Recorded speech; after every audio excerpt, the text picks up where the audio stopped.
They say money can't buy you love, but it can certainly buy you one hell of a pre-wedding.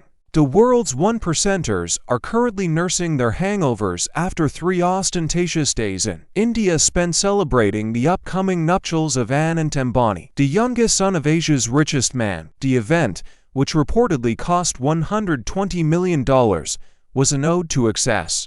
There was a 9-page dress code, a private concert by Rihanna, and a feast which even Nero might have thought a little over the top. 21 chefs prepared 75 types of dishes for breakfast, more than 225 types of dishes for lunch, 275 types of dishes for dinner, and 85 types of items for the midnight meal, explained the Times of India. The idea being that none of the guests, who included the likes of Mark Zuckerberg, Ivanka Trump, and Bill Gates, would have to suffer the indignity of eating the same food twice. Obscenely rich people doing outrageously expensive things isn't exactly unusual, and nobody would expect the son of a billionaire to have a backyard wedding with a homemade cake and a thrifted dress. But what's remarkable about the Ambani pre-wedding celebration, the actual wedding isn't until July, is how unashamedly flashy it was. Indeed, it was so over the top that even the Daily Mail, not exactly known for its lefty leanings, wrote a horrified piece noting that the extravagant celebrations took place just yards from where some of the poorest people on earth eke out a living. The juxtaposition of multi-million-dollar feasts and Gujarati slums wasn't the only jarring thing about the celebration. In recent years, there's been a marked trend towards stealth wealth, or quiet luxury. The ultra-rich have been a little more muted about their mega millions, signaling their wealth through subtle status symbols rather than flashy labels. There was nothing quiet, however, about the Ambani bash. It felt like a loud and proud return to 80s excess and conspicuous consumption. To be fair, the Ambani family never bought into the understated luxury trend in the first place. They've always shouted their wealth from the rooftops. In 2018, for example, the Yons performed at Isha Ambani's pre-wedding celebrations. That bash was estimated to cost around $100 million. The family also lives in a 27-story tower called Antilia, which was the world's first billion-dollar home. This isn't your typical McMansion.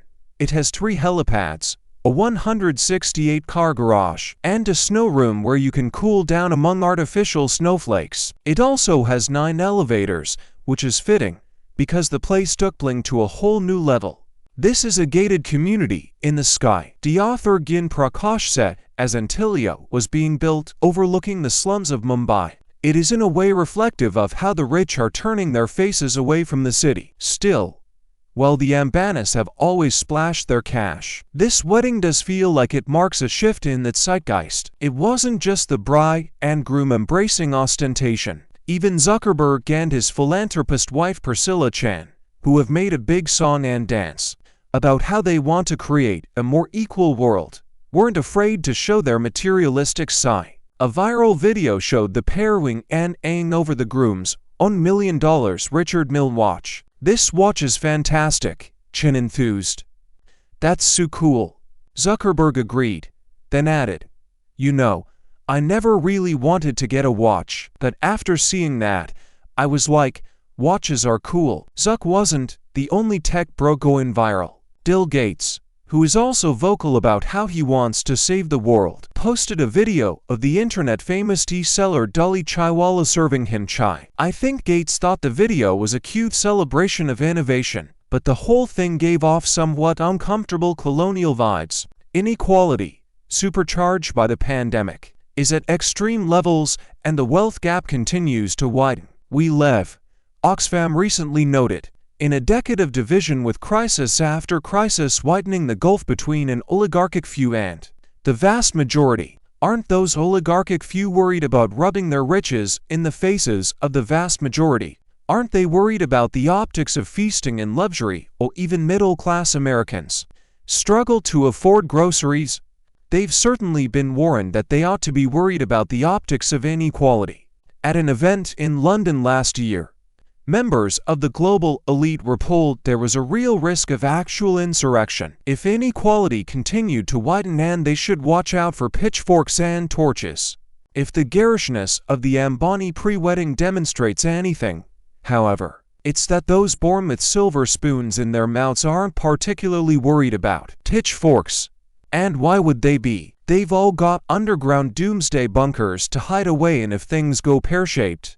The Ambani antics feel like the death knell of stealth wealth, a sign that billionaires can't be bothered to pretend to care about inequality anymore and are shamelessly embracing loud luxury. Again, the 200-person party was just a warm-up for the big event in July. God knows what they're going to spend on that, or how the wedding could possibly top the pre-party. Taylor Swift crooning as tech tycoons throw commoners to the tigers.